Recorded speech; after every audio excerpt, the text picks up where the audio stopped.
Thanks, Mama. Let me brief you first with what happened today. I actually got the opportunity to sit into the morning meeting with the United Nations as well as what they call for urban search and rescue team. They normally have a coordination meeting in the morning.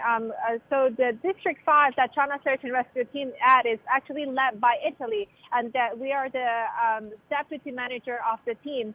So lots are going on among the teams. There are more than 10 teams that we are managing, including, for example, Croatia, Senegal, as well as Hong Kong with us belongs to the China's Search and Rescue Force, as well as we have other team, including, for example, Italy, I just earlier mentioned, as well as Mexico is also in the team. So this meeting pretty much gave me a sense of, according to the team leader, that currently Antakya is still in the last phase of rescue.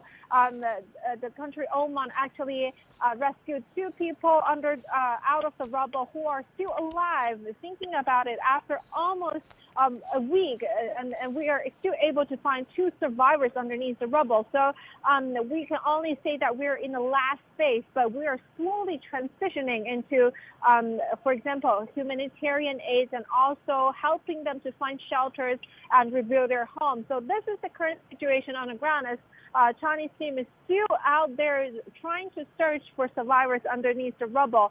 So this is what we have been working on. The teams are out for more than 12 hours, and I see some of them just returned to the tents this morning. So a lot of things are going on. We're still trying to save more lives. Meanwhile, in terms of the security concerns, there is actually warnings as well as notes sending out saying that, for example, Germany and Austria decided to end their rescue mission due to the security concern in the region. And also, I was able to talk to some National Guard here. They are even stationed here near our campus because lots of stealing incidents are happening in the city, especially in the city center. So that's the reason why they are here with guns. And also, they will fire a few shots to warn the crowd. For example, if we actually ran into an incident that there was the thief stealing stuff from the car, and local caught them, and then a group of people come up to beat the thief, and to make sure that everything is in order, because there are so many rescue teams in the area. The local National Guard, fire shots into the air to disperse the crowd. So a lot of things are happening, but it's pretty quiet here on our campsite. So as I just mentioned, that majority of the work of rescue now is about to wrap up and slowly transitioning to humanitarian aid. So this is the current situation in the city of Antakya. Well, I actually got the opportunity to speak with the United Nations Disaster and Coordination team.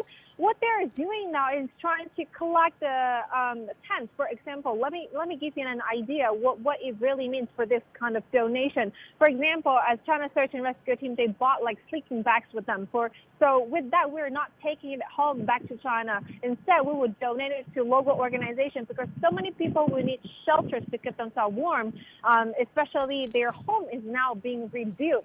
So these are some of the supplies that they are currently need with huge demand. In addition to that, for the supplies that are coming in, as I just mentioned, that since the rescue phase has about to be ended, we're now shifting to humanitarian aid. That meaning medical assistance as well as tents are some of the supplies to help them rebuild their city. We don't have water supply or electricity yet. So the materials are coming in to help the local to resettle and trying to get back to their daily routine. And that's the current situation here. And we hope that people do get back to their daily routine, as they are now sleeping on the street and cover themselves in layers of blankets. And we hope that they can at least find somewhere safe and warm to stay during their home being rebuilt. And that's all I have. Back to you in the studio.